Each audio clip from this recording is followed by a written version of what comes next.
బైబిల్లో నుంచి దేవుని వాక్యాన్ని విందాం.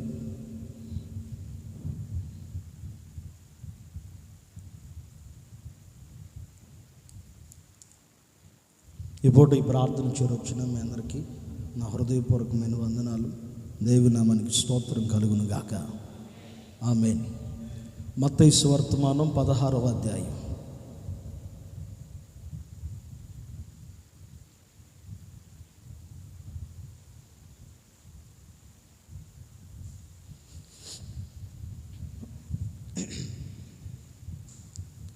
మత్తయి సువార్తమానం 16వ అధ్యాయం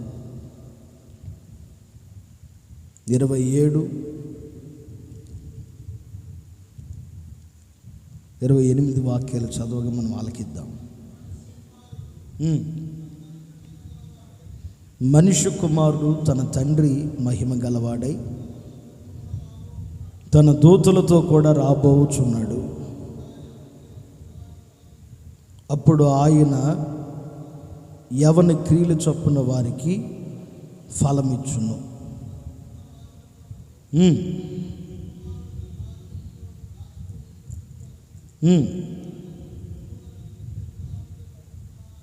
ఆమేన్. హల్లెలూయా చెప్పండి కొంచెం గట్టి చేతులైతే. హల్లెలూయా, హల్లెలూయా. తరచుగా ఒక 4 శనివారాల నుంచి ఈ వాక్యం నుంచి ప్రభు మాట్లాడుతున్నారు. రాత్రి వేళ కూడా యేసయ్య మనందరితో మాట్లాడును గాక. ఆయన ఫలము దయచేవాడని, మహిమ కలిగిన దేవుడు, ఆయన యొద్దకు మనం వెళ్ళినప్పుడు ఆయన మనందరికీ ఫలాన్ని ఇస్తారని ప్రభు మనతో మాట్లాడుతూ వస్తున్నారు. ఒకటి మారు మనసుకు తగిన ఫలమని, రెండవది విశ్వాసమునకు తగిన ఫలము అని, మూడవది నీతికి తగిన ఫలము అని, నాలుగవది ఆనందమునకు తగిన ఫలమని, ఐదవది దేహమునకు తగిన ఫలమని. ఒక 5 శనివారాలుగా ప్రభు మనతో మాట్లాడుతూ వస్తున్నారు. ఈ రాత్రి వేళ కూడా ప్రభు మనందరితో మాట్లాడును గాక. ఆమేన్. ప్రతి వారి క్రియలు చొప్పున ఆయన ఫలము. ప్రకటన గ్రంథంకి వచ్చేపాటికి ప్రతి వారి క్రియలు చొప్పున జీతము. మత్తయి సువార్తమానంలో మరొక చోట ప్రతి వారి క్రియలు చొప్పున జీతము, ఫలము, జీతము, ఫలము అనే పదాలని రాసిపెట్టాడు. ఉదయం నుంచి సాయంత్రం వరకు కష్టపడితే ఒక కూలివానికి ఎలాగైతే కూలి వస్తుందో, ఒక పనివారికి ఎలాగైతే ప్రతి వ్యక్తికి జీతం వస్తుందో, నెలకి ఉద్యోగం చేసే వ్యక్తికి, ఒక కూలి పని చేసే వ్యక్తికి అయితే శనివారానికి ఎలాగైతే కూలి వస్తుందో, రోజు పని చేసే వారికి రోజువారి కూలి ఎలా వస్తుందో, అలాగే ప్రతి వారికి కూడా దేవుడు జీతం ఇవ్వబోతున్నాడంట. అది ఎప్పుడు జరుగుతుందంటే, ఈ లోకాన్ని వదిలిపెట్టి, ఈ ఇంటిని వదిలిపెట్టి తండ్రి ఇంటికి వెళ్ళిన తర్వాత మనకి జీతం ఉంటుంది. భూమి మీద ఉన్నాం కాబట్టి ఇప్పుడు మనకి జీతం లేదు, ఫలము లేదు. ఈ లోకాన్ని వదిలిపెట్టి తండ్రి దగ్గరికి వెళ్ళిన తర్వాత యేసుక్రీస్తు వారు వారి క్రియల చొప్పున వారి ప్రవక్తనను బట్టి ప్రతి వారికి ఆయన ఫలమును అనుగ్రహించును గాక.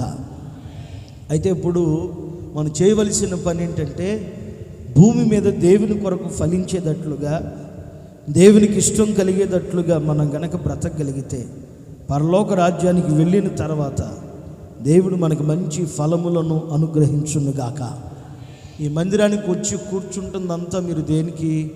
వారమంతా ఏదో కూలి పని, ఏదో ఒక వ్యవసాయం, పాడి పంట, చదువులు, ఏదో ఒక పని చేసుకుంటూ మనకు తెలుసో తెలియకో మన శరీరం లోపలికి లోక సంబంధమైనవి ఏవైనా వస్తే ఇలా ప్రార్థనకు వచ్చి మనల్ని మనం సరిచేసుకుని, మనల్ని మనం పరిశుద్ధపరుచుకుని, రేపొద్దున ప్రభు ఎదుట నిలబడినప్పుడు మనం శిక్షను అనుభవించకుండా మోక్షంలోనికి చేర్చబడేదానికే ఇలా ఈ శనివారపు ప్రార్థన కొడుకులైనా, ఆదివారపు ప్రార్థన కొడుకులైనా, హోల్ నైట్లైనా, మాసాంతరపు కుడికలైనా లేకపోతే వాగ్దాన కుడికలైనా ఈ ప్రార్థనా కుడికలన్నీ ఒక విశ్వాసికి దేనికి, ఒక సేవకునికి దేనికంటే మనకు తెలిసి తెలియకుండా మనం వెళుతున్న మార్గాల్లో మనం చేస్తున్న పనిలో ఎక్కడో ఒక చోట మన లోపలికి లోకం ఒకవేళ వచ్చి ఉండవచ్చు.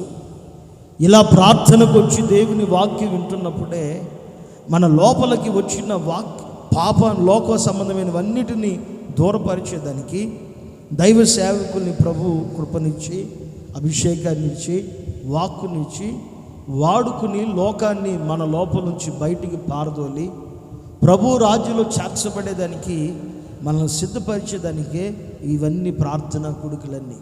కనుక ఈ ప్రార్థనా కూడికలకు వచ్చి దేవుని వాక్యం వినుచున్నప్పుడు హృదయము తెరవబడిన వారమై, మనసు మార్పు చెందుటకు సంసిద్ధులుగా మార్చబడిన వారమై ప్రభు గనక మనల్ని మనం అప్పగించుకోగలిగితే నా దేవుడు మనలందరినీ నూతన సృష్టిగా మార్చునుగాక. ఆమేన్. ఇలా రాయబడి ఉంటుంది, మంచి ఫలము ఫలించని ప్రతి చెట్టు నరకబడి అగ్నిలో వేయబడిపోయింది.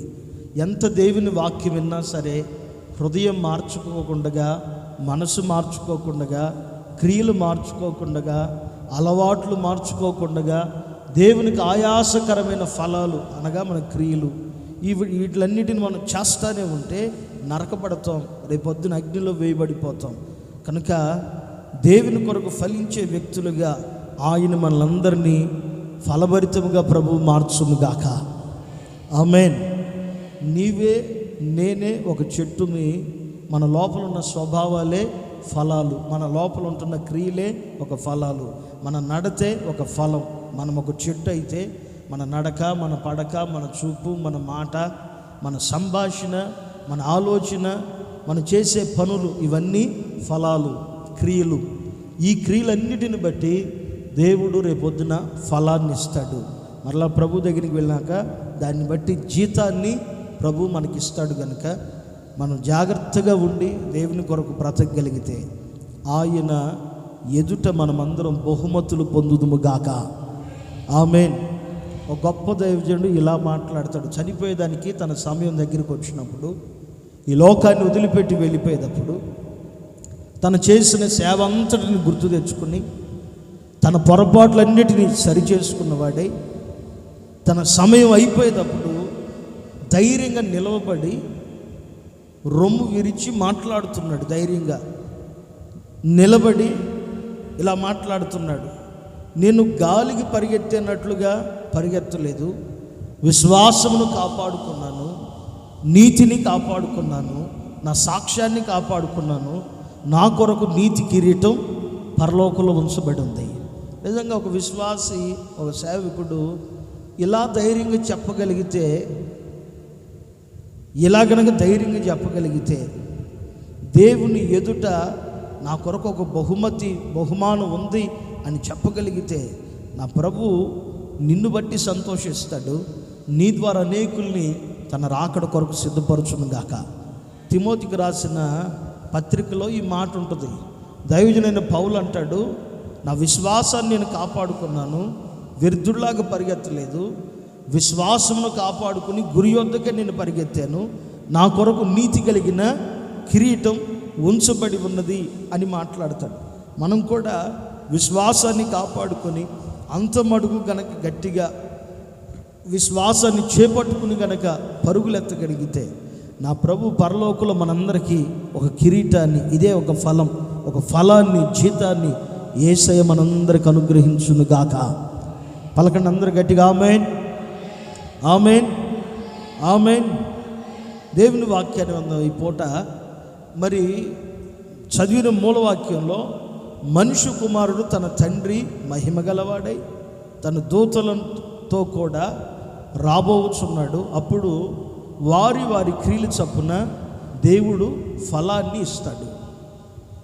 5 విషయాలు చెప్పాను. ఒకటి మారు మనసుకు తగిన ఫలము, రెండోది విశ్వాసముకు తగిన ఫలం, మూడోది నీతికి తగిన ఫలం, నాలుగోది శ్రమల వల్ల కలిగే ఆనందానికి అని పెట్టుకోండి, ఆనందాన్ని కాకుండా శ్రమల వల్ల కలిగే ఆనందానికి తగిన ఫలము, ఐదవది వచ్చేసి దేహమును కాపాడుకుంటే ఫలం.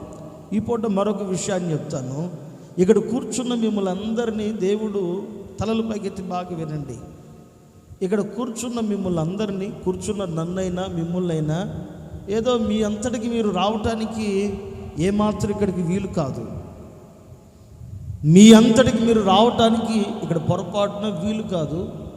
ఇక్కడ కూడుకున్న మనల్ని అందరినీ దేవుడు ఏం చేసుకున్నాడంటే ఈ రోజుకి ఏర్పాటు చేసుకున్నాడు. మనల్ని ఈ దినం మనల్ని ఏర్పాటు చేసుకుని ఆయన ఇక్కడ తీసుకొచ్చి దేవుని సన్నిధిలో కూర్చోబెట్టాడు. చాలామంది ప్రభు ఏర్పాటులో ఉండరు, కానీ దేవుని ఏర్పాటులో మీరు అందరూ ఉన్నారు కనుకనే దేవుని సన్నిధికి వచ్చారు. ఒక్కసారి చేతులెత్తి మనల్ని ఏర్పాటు చేసుకున్న దేవునికి 2 చేతులెత్తి స్తోత్రం చెప్దాం. స్తోత్రం అయ్యా, స్తోత్రం, స్తోత్రం, స్తోత్రం, స్తోత్రం, స్తోత్రం, స్తోత్రం, స్తోత్రం, స్తోత్రం, స్తోత్రం. ఆమేన్. హల్లెలూయా, హల్లెలూయా. నిజంగా దేవుని ఏర్పాటు లేకపోతే మనం బతికే ఉండం అసలు భూమి మీద. బాగా ఆలోచించండి. దేవుని ఏర్పాటులో మనం లేకపోతే ఎప్పుడో ఈ లోకంలో మన జీవితం ముగించబడిపోయేది. కరోనా ద్వారా కొన్ని లక్షల మంది దేశంలో చనిపోయినట్లుగా రాయబడి ఉంది. గుండె పగిలి చచ్చిపోతారేమోనని చెప్పి చాలా విషయాల్ని దాచిపెడుతున్నారు. కొన్ని వేల మంది, కొన్ని లక్షల మంది చనిపోతున్నారు. మనం దేవుని ఏర్పాటులో ఉన్నాం కాబట్టి, దేవుని దయలో మనం ఉన్నాం కాబట్టి, ఇదిగో ఈ రోజుకి మనం బ్రతికే ఉన్నాం. ఆయన ఏర్పాటులో ఉన్నాం కాబట్టి మనమందరం బ్రతికి సజీవులుగా జీవిస్తున్నాం. ఆయన ఏర్పాటు మన మీద ఉంది. ఈ సంగతిని మర్చిపోవద్దు. ఏ ఒక్కరు అశ్రద్ధగా అనాలోచనతో ఒకవేళ మీరు ఇక్కడికి వచ్చారని అనుకోవద్దు. ప్రభు మిమ్మల్ని ఏర్పాటు చేసుకున్నాడు, అందుకే మీరు ఇక్కడికి వచ్చారు. అయితే ఏర్పాటు చేయబడిన మనం ఏం చేయాలంటే, ఆయన మనల్ని ఏర్పాటు చేసుకున్నాడు. ఏర్పాటు చేయబడిన మనం ఏం చేయాలంటే ఇప్పుడు ఆయన కొరకు ఫలించాలి. ఏర్పాటు చేయబడిన మనం ఆయన కొరకు ఫలించాలి. ఒకప్పుడు లోకంలో ఉంటే, పాపంలో ఉంటే, అపవిత్రతలో ఉంటే కేవలం ఆయన ఉచితమైన కృప ద్వారా, దయ ద్వారా ఏ ఖర్చు లేకుండా మనల్ని దేవుడు రక్షించుకుని, మనకు ఖర్చు లేదు, ఆయన రక్తమంతయు దారబోసి మనల్ని ప్రేమతో మనల్ని ఆయన దగ్గరికి చేర్చుకుని రక్షించుకుని ఆయన సన్నిధానంలో కూర్చొని పెట్టాడు.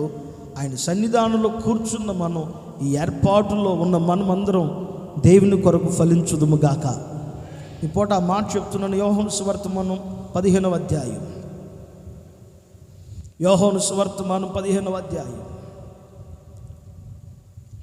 యోహాను సువార్తమానం 15వ అధ్యాయం 16వ వాక్యాన్ని చదవగా విందాం. మీరు నన్ను ఏర్పరచుకోలేదు, మీరు నా పేరట తండ్రిని ఏమడుగుతారో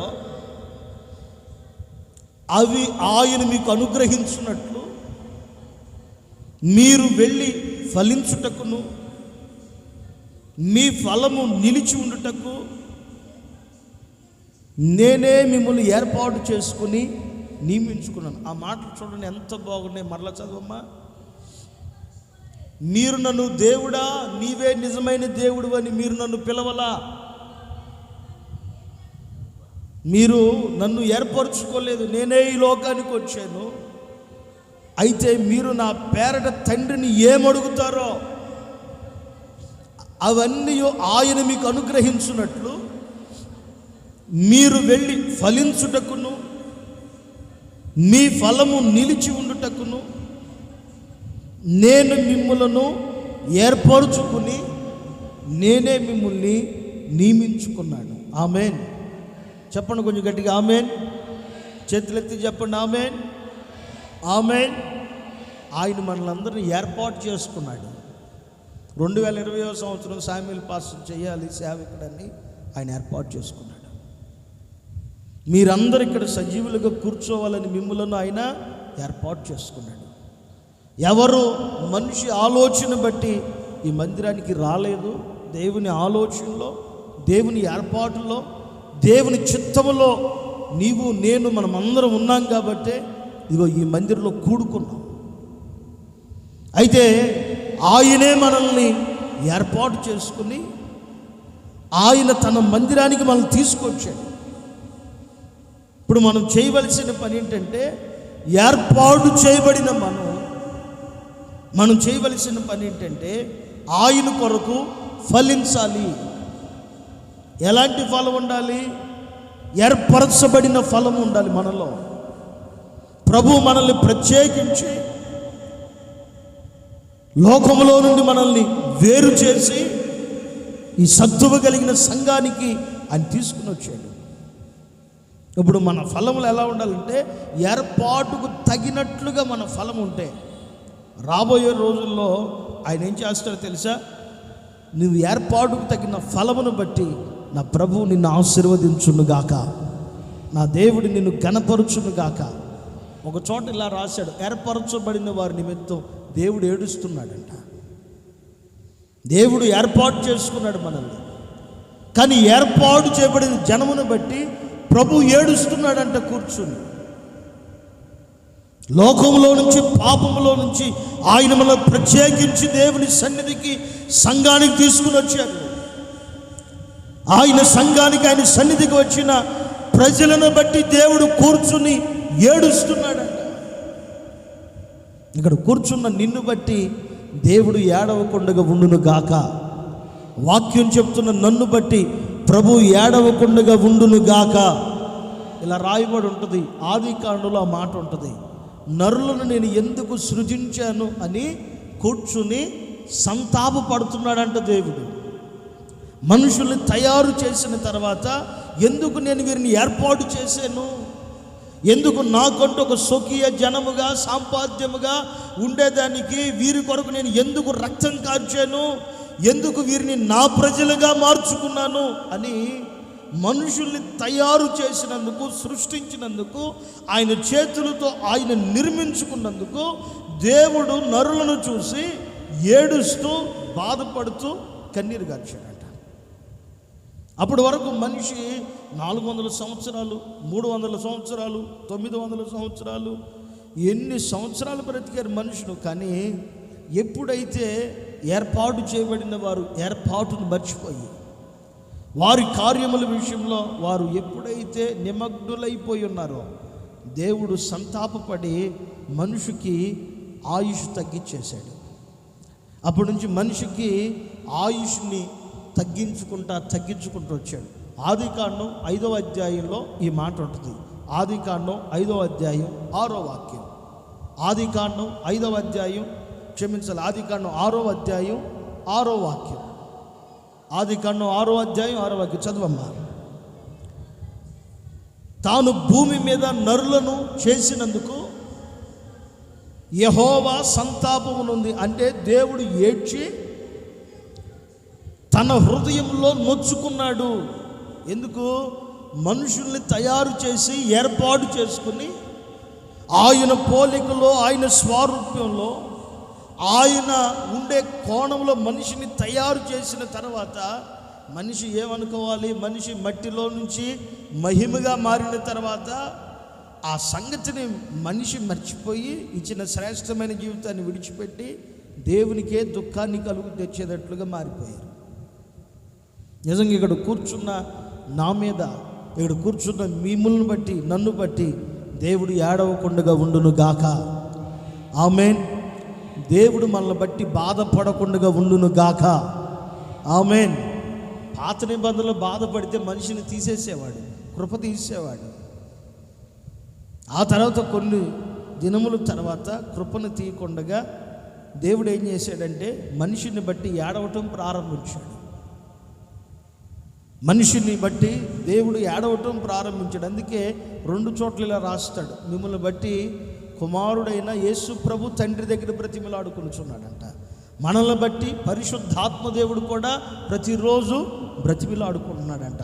ఎందుకు? మనం మంచిగా ఉంటే బ్రతిమిలాడుకోవాల్సిన అవసరం ఏమని చెప్పండి? ఇంట్లో మన పిల్లలు మాట వింటున్నారు అనుకో, వాళ్ళని బ్రతిమిలాడతారా? మనం ఎవరైనా తల్లిదండ్రులు బ్రతిమిలాడతారా? బ్రతిమిలాడు. అరే ఈ పని చేయి, ఆ పని చేయి అంటే టక్కని చేస్తారు.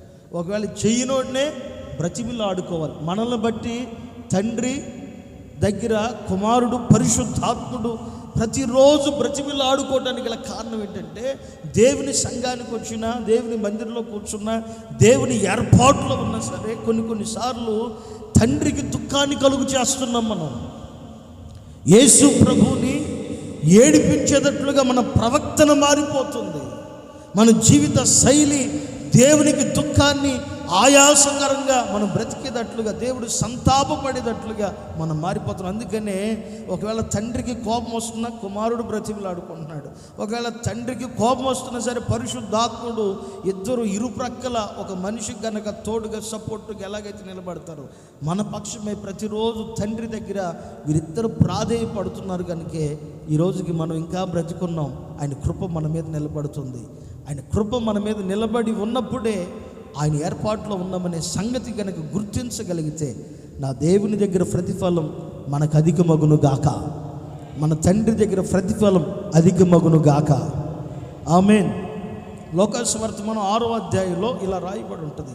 ప్రభు 12 మంది శిష్యులను ఏర్పాటు చేసుకుని అపోస్తులుగాను, ప్రవక్తలుగాను, స్వార్థికులుగాను, కాపర్లుగాను, ఉపదేశకులుగాను నియమించి పంపించాడు. ప్రతి విధమైన రోగం మీద చేతి నుంచి ప్రార్థన చేస్తే విడుదల కలిగేటట్లుగా వారిని అభిషేకించి పంపించాడు. 6వ అధ్యాయం లోకాసువార్తమానంలో 6వ అధ్యాయం 13వ వాక్యం చూడండి ఒకసారి. 13వ వాక్యం చదవండి. 12వ వాక్యం కూడా చదవండి. 12, 13 చదవండి. ఆ దినముల యందు ఆయన ప్రార్థన చేయటానికి కొండకి వెళ్ళి తండ్రి దగ్గర ప్రార్థించేదానికి రాత్రంతా గడిపాడు. ఉదయం అయినప్పుడు ఆయన శిష్యులను ఆయన పిలిచి వారిలో 12 మందిని ఏర్పాటు చేసుకుని వారికి అపోస్తులని పేరు పెట్టారు. 12 మందిని దేవుడు ఏం చేశాడంట?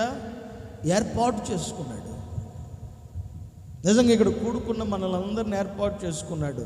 ఒక్కొక్క వ్యక్తిని ఒక్కొక్క శిష్యుడు వల్లే ప్రభు వాడుకును గాక. ఆమేన్. ఒక్కొక్కరిని ఒక్కొక్క శిష్యుని వల్లే ప్రభు వాడుకును గాక. ఆమేన్. పలకండి గట్టిగా ఆమేన్. మీ ద్వారా అనేకులు ప్రభు దగ్గరికి రావాలి. ఆమేన్. మీ ద్వారా ఈ మందిరంలో ఎక్కడ ఖాళీ లేకుండా ఈ మందిరమంతా నింపబడిపోవును గాక. ఆమేన్. మీరు గనక శిష్యులుగా మారిపోతే, మనమందరం గనక తండ్రికి శిష్యులుగా మారితే విస్తారమైన ఆత్మని దేవుని సన్నిధికి తోడుకొని వచ్చే ఒక సమూహంగా మనమందరం మారిపోదుము గాక. ఆమేన్. శిష్యులుగా కాకుండా గురువులుగా ఉంటే, గురువుగా ఉన్నవాడు శిష్యుడిని రాణిస్తాడు పైకి. గమనించారు మీరు ఎప్పుడైనా? గురువు ఉంటే శిష్యుడు ఏదైనా చేయడానికి ఒప్పుకుంటాడా? మాట్లాడరేంటి? ఒప్పుకుంటారా? ఒప్పుకోరు. వాస్తవం అది. ఒక గురువు గారు ఉంటే ఆయన దగ్గర శిష్యుడు గురువు కంటే ఎక్కువ చేస్తున్నాడు అనుకో, ఒప్పుకోరు. అందుకే దేవుడు కూడా చాలా తెలివిగా 12 మంది శిష్యులను పిలిచి వాళ్ళందరికీ అపోస్తులని పేరు పెట్టి వాళ్ళు ఏం చేశారంటే ఏర్పాటు చేసుకున్నాడు. మీరు గురువులుగా ఉండండి అని చెప్పలా, శిష్యులుగానే ఉండండి. చాలామంది గురువులుగా ఉంటే పక్కనున్న వాడిని పైకి రానివ్వరు. మేమే కనపడాలి, మేమే చేయాలి, అంతా ఇక మేమే అని అనుకుంటారు. కాదు. ప్రభు మనల్ని కోరుకుంది ఏంటంటే శిష్యులుగా ఉండేదాన్ని కోరుకుంటున్నాడు. ఇక్కడ కూడుకున్న మిమ్మల్ని అందరినీ దేవుడు ఆయన కొరకు శిష్యులుగా చేయునుగాక. ఆయన ఏర్పాట్లో ఉన్న శిష్యులుగా మిమ్మల్ని చేయునుగాక.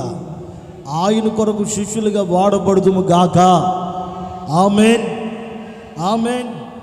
12 మంది శిష్యుల్ని ప్రభు ఏర్పాటు చేసుకుని వారిని అభిషేకించి వారికి అభిషేకాన్ని ఇచ్చి వాళ్ళ పేర్లన్నీ కూడా 14, 15 వాక్యాల్లో రాయబడ్డాయి.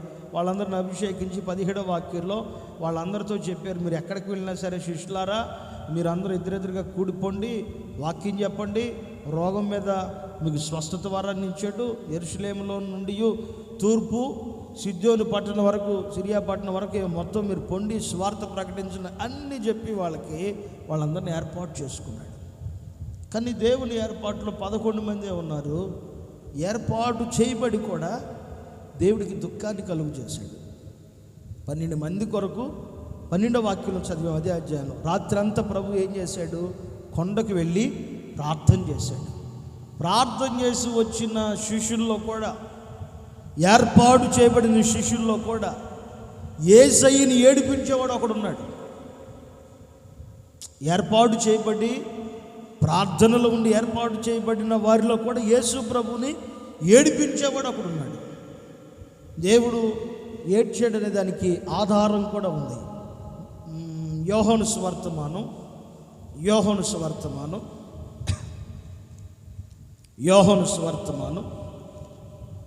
13వ అధ్యాయం, యోహాను సువార్తమానం 13వ అధ్యాయం 21వ వాక్యం చదవండి. యేసు ఈ మాటలు పలికిన తర్వాత కలవరపడ్డాడంటే కన్నీళ్ళు వచ్చినాయా లేదా, బాధ కలిగి ఉంటుందా లేదా, వేదన కలిగి ఉంటుందా లేదా? యోహాను సువార్తమానం 13వ అధ్యాయం 21వ వాక్యం మరలా చదవమ్మా మాట. పలికిన తర్వాత కలవరపడి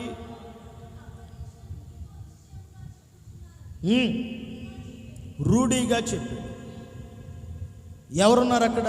మీరు ఆ ఇంటికి వెళ్ళిన తర్వాత చదివితే 12 మంది శిష్యులే ఉన్నారు. మరలా ప్రభు బల్లారాధన ఇచ్చేదానికి 12 మంది శిష్యుల్ని కొండకు రమ్మన్నారు. వారు వచ్చారు, ఏకాంతంగా కూడుకున్నారు, ప్రార్థన చేసుకుంటున్నారు. ప్రభువుని అప్పగించే సమయం ఆసన్నమైన తర్వాత దేవుడు వాళ్ళతో చెప్తున్నాడు, 12 మందిని మిమ్మల్ని ఏర్పాటు చేసుకున్నాను, మీలో ఒకడు నన్ను అప్పగించబోతున్నాడు. దేవుడు కలవరపడిపోయాడు. అంటే ఏర్పాటు చేయబడిన మన ద్వారా దేవుడు ఎప్పుడు ఏడవకూడదు. మన ద్వారా తండ్రి సంతోషించాలి. నువ్వు దేవుని మందిరానికి వచ్చావా? ఆలోచించు. నీ మాటను బట్టి, నీ ప్రవక్తను బట్టి దేవుడు ఏడుస్తున్నాడా, సంతోషపడుతున్నాడా? గమనించండి. మన యొక్క ఆలోచన బట్టి, మన పనిని బట్టి, మన క్రియలను బట్టి, మన తలంపులను బట్టి దేవుడు ఏడుస్తున్నాడా, సంతోషపడుతున్నాడా? మన ప్రభు మన ద్వారా సంతోషపడేదానికి మనల్ని ఏర్పాటు చేసుకున్నాడు. లోకంలో నుంచి, పాపంలో నుంచి మనల్ని విడిపించింది. ఎందుకంటే మనము ఆయనకి ఆనందకరంగా మార్చబడేదానికి మనల్ని ఏర్పాటు చేసుకున్నాడు, కానీ తీసుకొచ్చిన దేవుణ్ణి దుఃఖపెట్టేదానికి కాదు. కనుక ఇక్కడ ఉంటున్న మనమందరం మందిరానికి వచ్చిన తర్వాత మనం ఏర్పాటు చేయబడ్డాం అనే సంగతిని మర్చిపోకుండా ప్రతి విశ్వాసి, ప్రతి ఆత్ముడి చేయవలసిన పని ఏంటంటే, ఈ దేవుని మందిరంలో ఏర్పాటు చేయబడిన మనము దేవుని కొరకు ఎంత ఫలిస్తున్నాం. ఒక చిన్న విషయం చెప్తాను చూడండి. ఇస్కరియోతు యోధా అప్పగించాడు, సిలువ వేయబడ్డాడు, చనిపోయారు, తిరిగి లేపబడ్డారు. ఆ తర్వాత మరలా ఇస్కరియోతు యోధా ఒక స్థలాన్ని కొన్నాడు, ఒక పొలాన్ని కొన్నాడు, కొన్ని దాంట్లో ఉర్రేసుకుని చచ్చిపోయాడు. ఆ విషయం అంతా పక్కన పెడితే ప్రభు తనని ఏ ఉద్దేశంతో ఏర్పాటు చేసుకున్నాడు? ఒక గొప్ప సేవకుడిని చేయాలనే ఉద్దేశంతో, ఒక ఉన్నతమైన స్థానానికి తీసుకుని వెళ్ళాలనే ఉద్దేశంతో 12 మందిలో ఇతన్ని కూడా ఒక వ్యక్తిగా దేవుడు జతపని వారిగా తెచ్చిపెట్టుకున్నాడు. ప్రభు ఏర్పాటు చేసుకున్న తర్వాత కూడా ఆయన ఏడ్చి ప్రార్థన చేసి రాత్రంతా ప్రార్థనలో గడిపి ఏర్పాటు చేసుకున్న వారి ద్వారా కూడా ప్రభు ఏడుస్తున్నాడు. పాత నిబంధనలో ఒక రిఫరెన్స్ చూపించాను మీకు. ఆదికాండం 6వ అధ్యాయంలో చూపించాను, యెహోవా సంతాపం నొందాడని. ఇప్పుడు క్రొత్త నిబంధన, ఇప్పుడు యోహాను సువార్తమానం ఈ 13వ అధ్యాయం 21వ వాక్యంలో ఒక మాట చూపించాను, ప్రభు కలవరపడ్డాడంట. అంటే మన ద్వారా దేవుడు కలవరపరచబడకూడదు. రక్షించబడిన మన ద్వారా యేసయ్య ఆనందపడును గాక. గట్టిగా పలకండి ఆమేన్. ఆమేన్, ఆమేన్. అదే గట్టిగా చెప్పండి మీరంతా, ఆమేన్, ఆమేన్.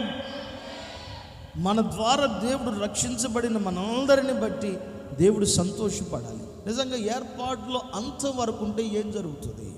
ఆయన మనకి ఫలాన్ని ఇస్తాడు. మన ఏర్పాటును బట్టి తగిన ఫలాన్ని ప్రభువు మనకి ఇస్తాడు. ఏర్పాట్లు ఉంటే ఎలా ఉంటుంది? ఏర్పాట్లో నుంచి వెళ్ళిపోయాడు, పక్కకు వెళ్ళిపోయాడు. ఆ వ్యక్తిని తీసి పక్కన పెడదాం. అతని స్థానంలోనికి మరొక వ్యక్తిని దేవుడు తీసుకొచ్చాడు. తోమా అనే వ్యక్తిని అతని స్థానంలోనికి తీసుకొచ్చాడు. ఈ భారతదేశానికి మొట్టమొదటి సువార్త ప్రకటించిన సువార్త వీరుడు, యోధుడు ఎవరైనా ఉన్నారంటే తోమా గారే.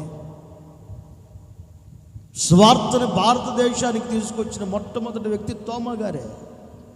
యేసు ప్రభువుని గురించి అప్పుడు అన్య ఆచారాలు భూమి మీద ఉంటే చాలామంది తెలియక ఫారినోడు తెచ్చాడు, అమెరికా వాడు తెచ్చాడు, వాళ్ళు తెచ్చారు. కాదు, వాళ్ళు రాకమునిపే, మనకి 75 సంవత్సరాల వెనకే స్వతంత్రత వచ్చింది, విడుదల. అంతే కదా, అంతేగా. అంతకుముందు అంతా వాళ్ళే పరిపాలన చేశారు. కాకపోతే వాళ్ళందరికంటే ముందుగా భారతదేశానికి సువార్తను తీసుకొచ్చిన యోధుడు ఎవరైనా ఉన్నారు అంటే తోమా గారు.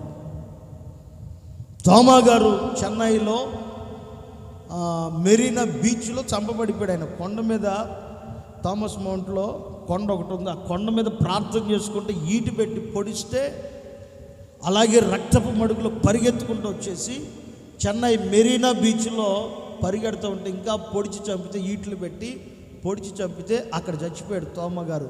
ఆ బీచ్ ఒడ్డున పరిగెడితే అక్కడ ప్రాణాన్ని వదిలిపెట్టాడు. ఎందుకు చంపారంటే స్వార్థను ప్రకటించి మన భారతదేశంలోనికి స్వార్థను మోసుకొచ్చిన మొట్టమొదటి వ్యక్తి ఎవరు ఉన్నారంటే తోమా గారు. తోమా గారు యేసు ప్రభువుని గురించి మనకు పరిచయం చేశాడు.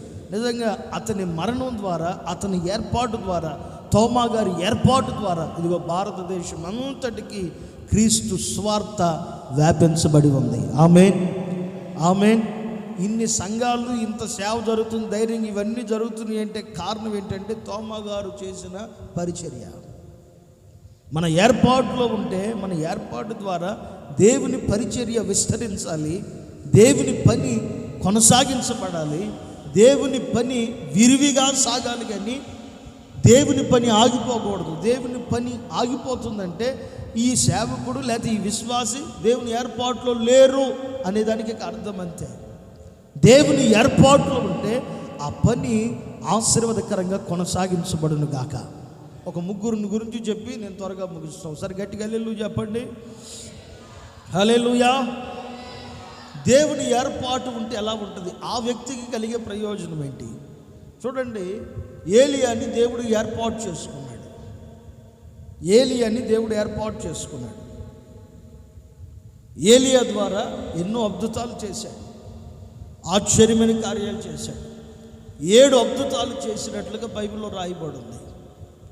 రాజులను అభిషేకించడం, జరగవలసిన విషయాలు, ఇవన్నీ విషయాల్లో ఆయన ఏర్పాటు చేసుకున్నాడు.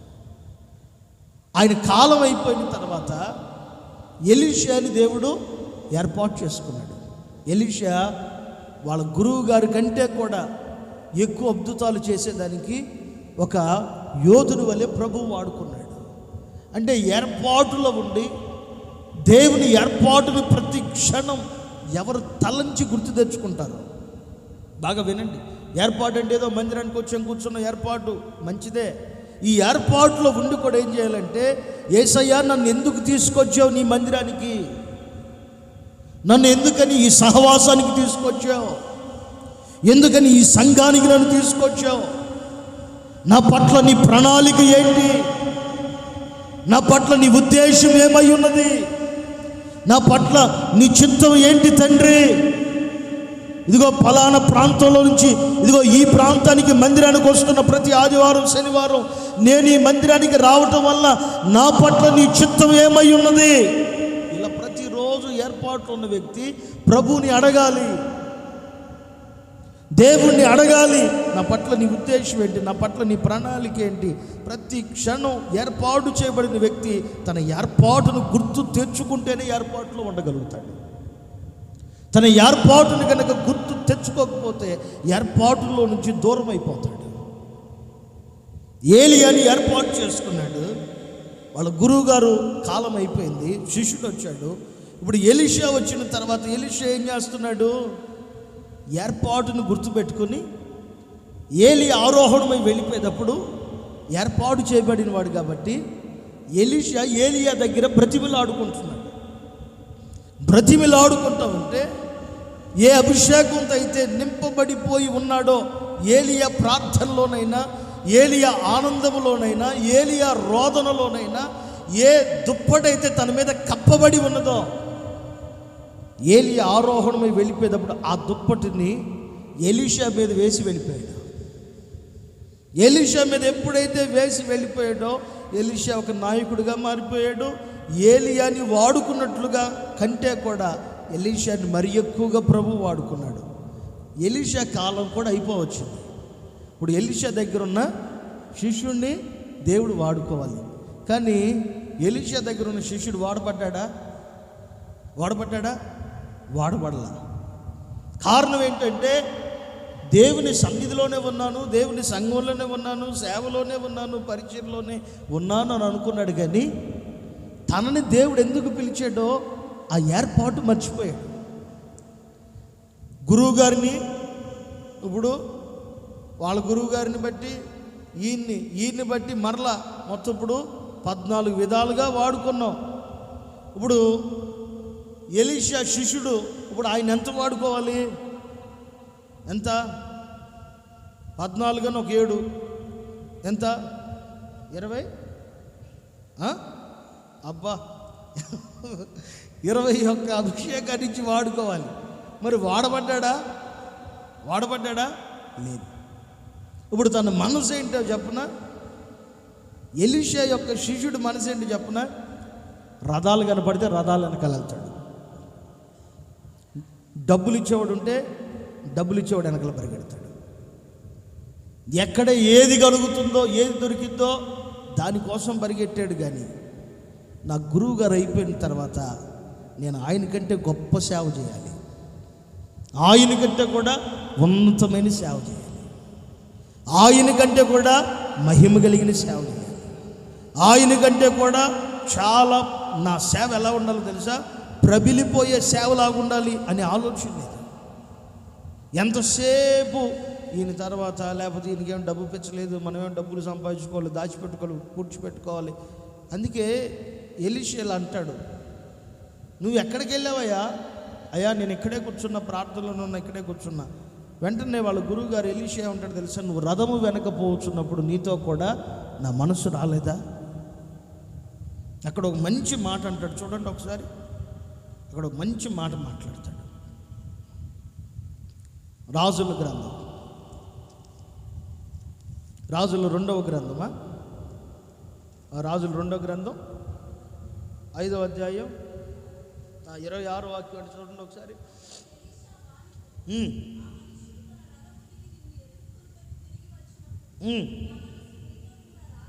నా మనసు నీతో కూడా రాలేదా? ద్రవ్యమును, రాజుల 2వ గ్రంథం 5వ అధ్యాయం 26వ వాక్యం.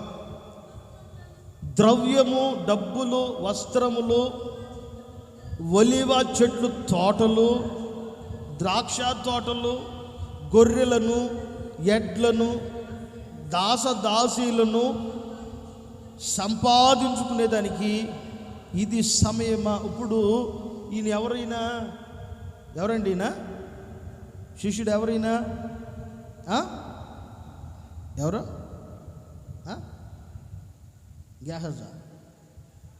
గెహాజీ. ఇప్పుడు ఈయన మనసు ఎట్లా ఉండాలి? మీరు ఇదే రాజుల 2వ గ్రంథంలో 2వ అధ్యాయంలో అక్కడ మీరు చూస్తే అక్కడ ఎలా ఉంటుందో చెప్పనా? వాళ్ళ గురువు గారి కాలం అయిపోయింది, ఏలీ గారి కాలం అయిపోయింది. ఇప్పుడు ఎలీషా ఎలా ఉన్నాడు? 12వ వాక్యం నుంచి చదువుకుంటే ఈయన కేకలేస్తాడు. ఎలీషా అది చూచి, నా తండ్రి ఇశ్రాయేలీయులకు రథమును రౌతువు నీవే అని కేకలు వేసి, అంతట్లో ఏలియా అతనికి మరలా కనబడి ప్రత్యక్షమై ఒక దుప్పటి నుంచి వెళ్ళిపోయాడు. ఇప్పుడు గురువు గారు ఏం చేశాడు? ఎలీషా శిష్యుడిగా ఉన్నప్పుడేమో వరాన్ని పొందుకుంటే, ఇప్పుడు ఎలీషా దగ్గరికి వచ్చేపాటికి వాళ్ళ శిష్యుడు ఏమైపోయాడు తెలుసా? ఏమేమి సంపాదించుకుంటున్నాడంట? ధనము, వస్త్రములు, ఒలివ చెట్లు తోటలు, ద్రాక్ష తోటలు, గొర్రెలు, ఎడ్లు, దాసదాసుల్ని సంపాదించుకుంటున్నాడు. ఇప్పుడు ఏర్పాటులోనే ఉన్నాడు, ఉండటానికి ఏర్పాటులోనే ఉన్నాడు, సేవలోనే ఉన్నాడు, పరిచర్యలోనే ఉన్నాడు, సమస్తలోనే ఉన్నాడు. ఇప్పుడు యేసన్న గారి తర్వాత మేము యేసన్న గారి లాగా చేయాలి అనే మైండ్, ఆలోచన మా అందరికీ దేవుడు అనుగ్రహించును గాక. ఇది ఉండాలి. కానీ ఆయనలాగా వాక్యం చెప్పాలి, ఆయనలాగా ప్రార్థన చేయాలి, పాట పాడాలి, లేకపోతే సంఘాన్ని నడిపించాలి, ఇవి రావాలి. బెంజు కారు కొనుక్కుందామా? లేకపోతే అసలు పడుకుంటే కారే మంచం అయిపోవాలి, ఆ మంచం అలాంటి కారు కొందామా? హెలికాప్టర్ కొనుక్కుందామా? ఎద్దుల బండి కొనుక్కుందామా? ఈ కోరికలు ఉండకూడదు. ఇప్పుడు ఉండవలసిన కోరిక ఏంటి? ఆ దైవ సేవకుడి కంటే కూడా మరింత ఎక్కువగా నేను సేవ చేయాలి. ఆయన కంటే ఉన్నతమైన సేవ చేయాలి, ఆయన కంటే ఎక్కువ సంఘాలు స్థాపించాలి, ఆయన కంటే ఉన్నతంగా సేవ జరగాలి అనే మనసు ఆలోచన రావాలి. కానీ ఎలీషా శిష్యుడు ఏమైపోయాడంటే ఆస్తిని సంపాదించుకునేదానికి ధనాన్ని, వస్త్రాలు, తోటలు, ఎడ్లు, గొర్రెలు వీటిని సంపాదించుకుంటున్నాడు. అలా సంపాదించుకుంటే ఏర్పాటులో ఉన్న నీ ద్వారా నా ద్వారా దేవుడు ఏడుస్తాడు కానీ సంతోషపడడు.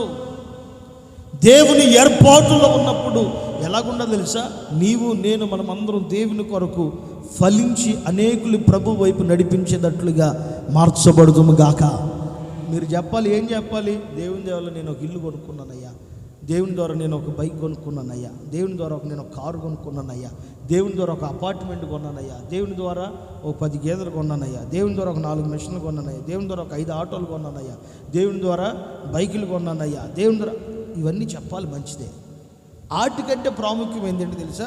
అక్కడ వాడిన ఒక మాట చూడండి ఎంత బాగుందో. ఇది సమయమా? సంపాదించుకునేదానికి ఇది సమయమా? ఇప్పుడు మనం సంపాదించాల్సిందేంటి? నశించిపోతున్న ఆత్మలను సంపాదించాలి. నీ మందిరానికి, ఇదిగో దేవుని మందిరానికి వచ్చేటప్పుడు నీతో పాటు అసలు నీ ఇంట్లో ఉన్న వాళ్ళే దేవు. నువ్వు కొంతమంది చూడండి, వాళ్ళ భార్య మందిరానికి రాదు, ఈయన వస్తాడు. వాళ్ళ కూతురు మందిరానికి రాదు, ఈయన వస్తాడు. ఏంటంటే ఎప్పటి నుంచో ఉన్నాను. ఎందుకు? ఇది కాలం కాదు సంపాదించుకునేదాన్ని, కూడబెట్టుకునేదానికి.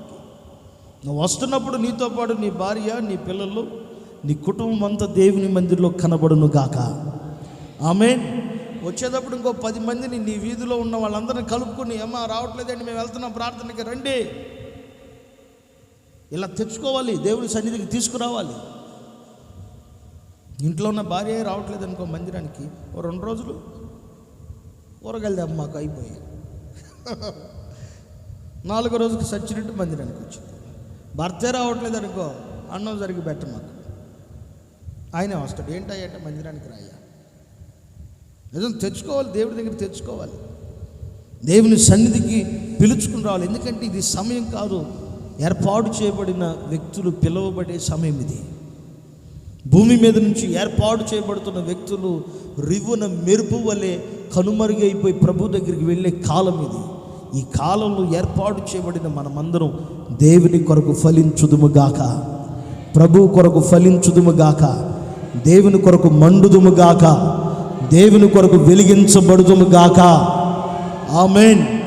నీ ద్వారా 10 మంది దేవుని సన్నిధికి రావాలి. అప్పుడు నీ ఫలం ఫలించినట్లు, అప్పుడు నీ ఏర్పాటు ఫలించినట్లు, అప్పుడు నీవు దేవుణ్ణి రక్షించుకుని దేవుడిని నిన్ను రక్షించుకునే దానికి ఒక అర్థం అనేది ఉంటుంది. మనం అందరం పరలోకానికి వెళతాం. మరి మీ ఇంట్లో చాలామంది రావట్లేదు, మరి వాళ్ళందరూ నరకానికేగా. చాలామంది నీ ఇంట్లో మందిరానికి రావట్లేదు, మరి వాళ్ళందరూ నరకానికేగా. చాలామంది మందిరానికి రావట్లే, వాళ్ళందరూ నరకానికే కదా. ఈ కృపాకాలంలో ప్రభు ఇంకా కనికరాన్ని కొనసాగించి కాపాడుతున్నాడు, ఆరోగ్యాన్ని ఇచ్చి క్షేమాన్ని ఇచ్చి కొనసాగించి కాపాడుతున్నాడు. కనుక ఇప్పుడు ఈ ఏర్పాట్లో ఉన్న మనం ఏం చేయాలంటే నశించిపోతున్న ఆత్మల్ని ప్రభు లోపలికి తీసుకొచ్చేటట్లుగా మన వంతు మన పని చేయగలిగితే, మన ఏర్పాటును బట్టి అనేకులు మన ఫలమును చూచి వారు కూడా క్రీస్తులోనికి వచ్చి దేవుని కొరకు ఫలించుదురుగాక. ఆమేన్. కొత్త నిబంధనలో ఒక ఆయన ఉన్నాడు చూడండి, గురువు గారి కాలం అయిపోయింది, ఆయన సంఖ్యలతో బంధించబడిపోయాడు, చెరసాల్లోనికి వెళ్ళిపోయాడు.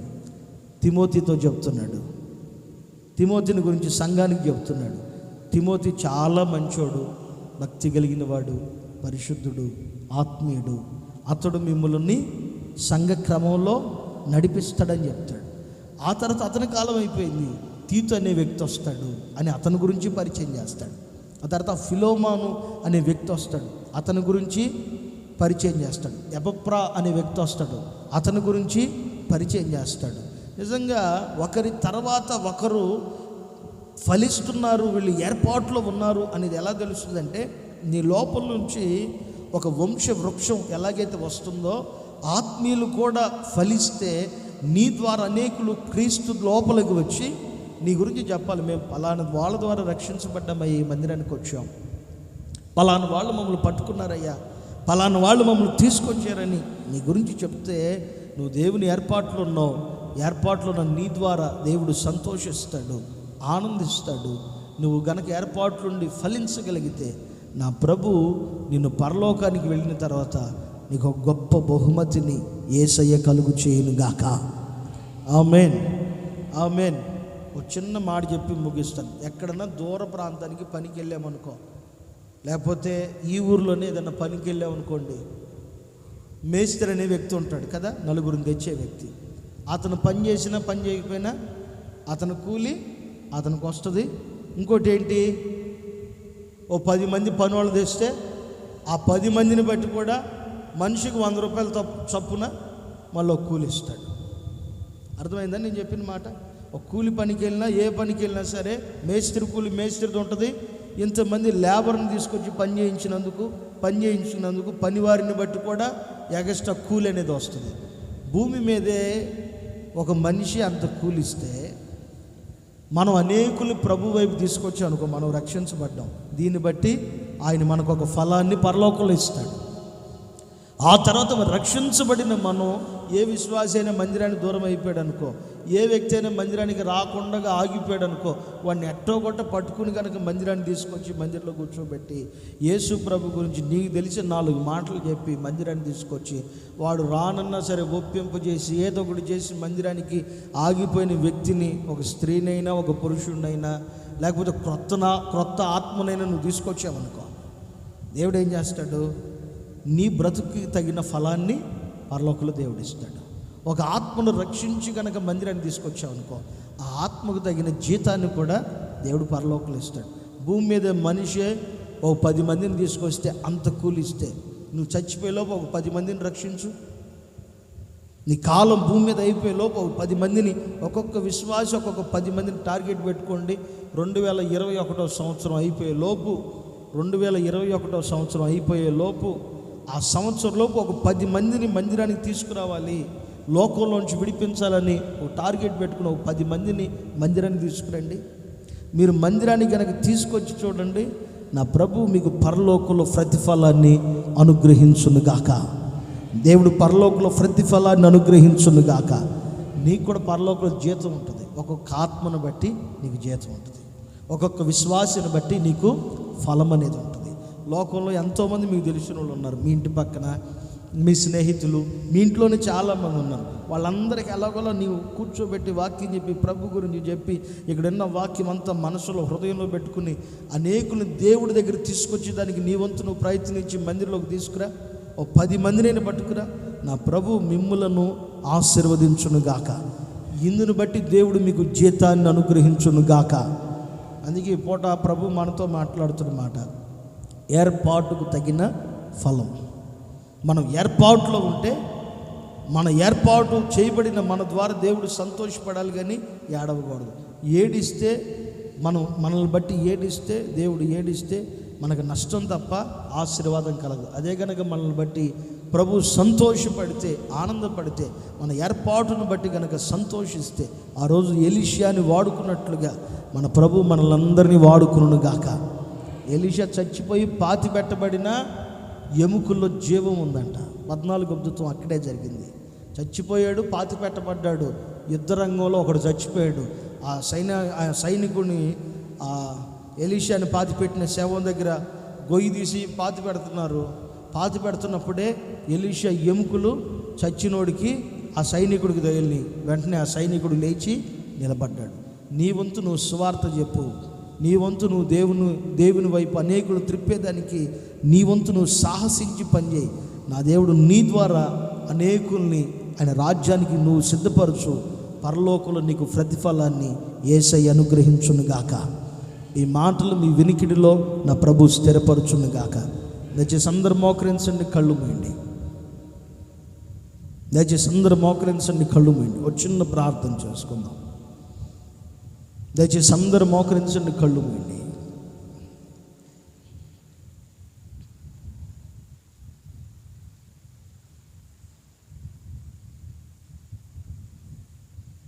అందరు కళ్ళు మూయండి, నోరు తెరిచి చిన్న తీర్మానానికి రండి. 6 శనివారాల నుంచి ప్రభు మనతో మాట్లాడుతున్నాడు. మన ప్రభు అతి త్వరలో రాబోతున్నాడు. ఫలమును తీసుకుని అతి త్వరలో రాబోతున్నాడు. అయితే ఆయనిచ్చే ఫలం నీవు నేను మనం అనుభవించాలి.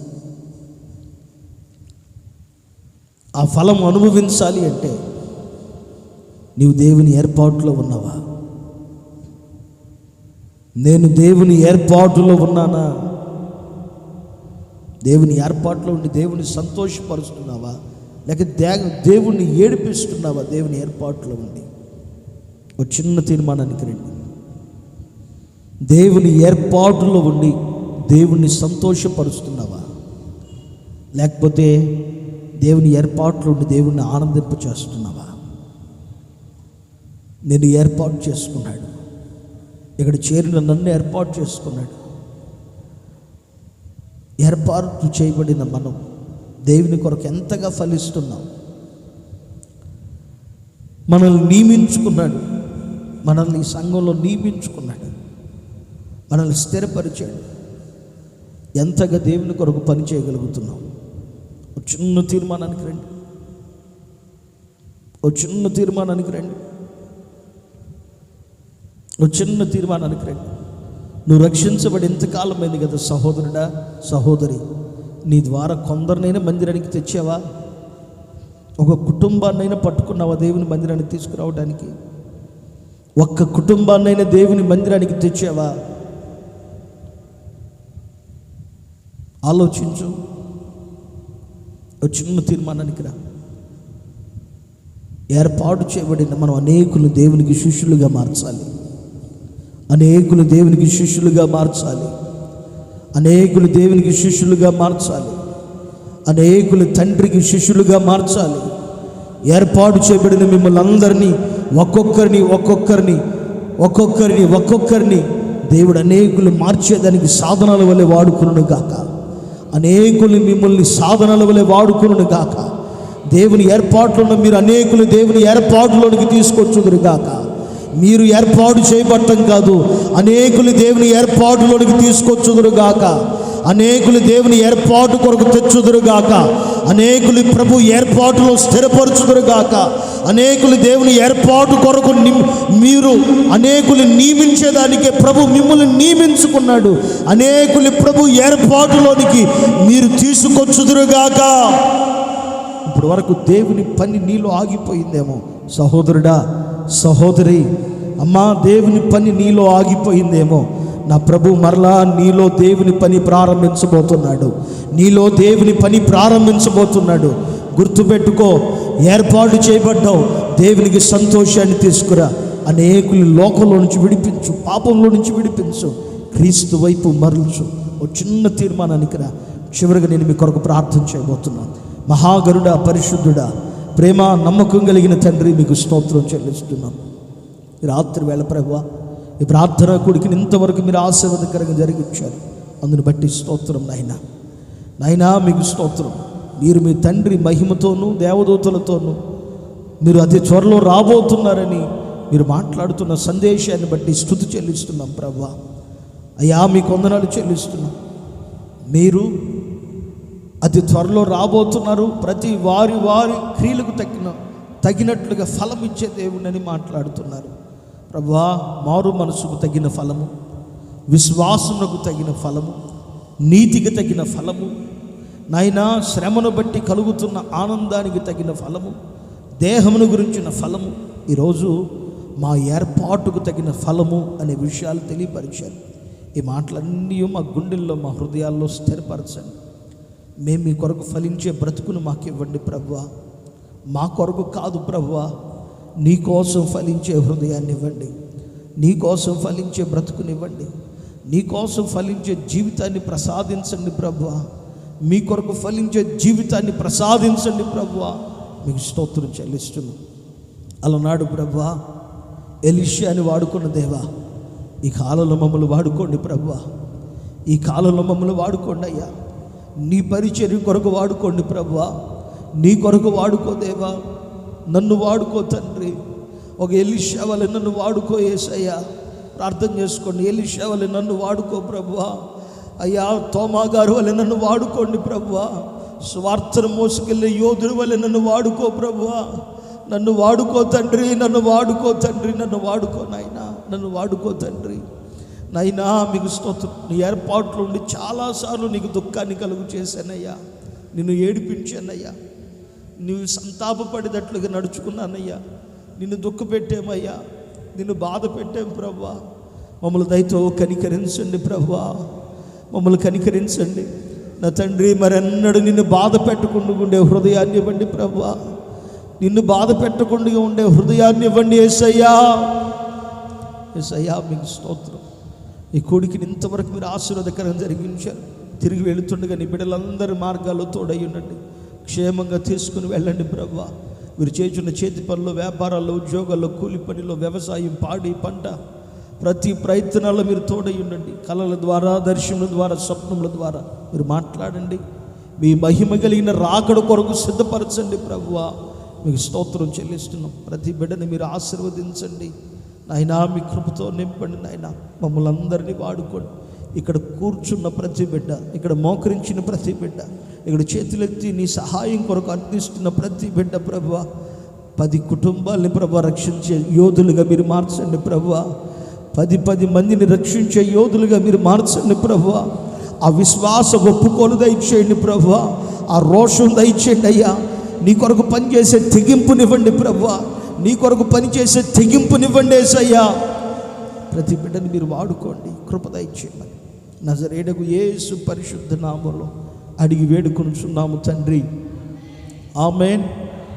స్తోత్రం, స్తోత్రం, స్తోత్రం, స్తోత్రం, స్తోత్రం. నా ప్రాణమా యెహోవాను సన్నుతించు, నా అంతరంగం సమస్తమైన పరిశుద్ధ నామమున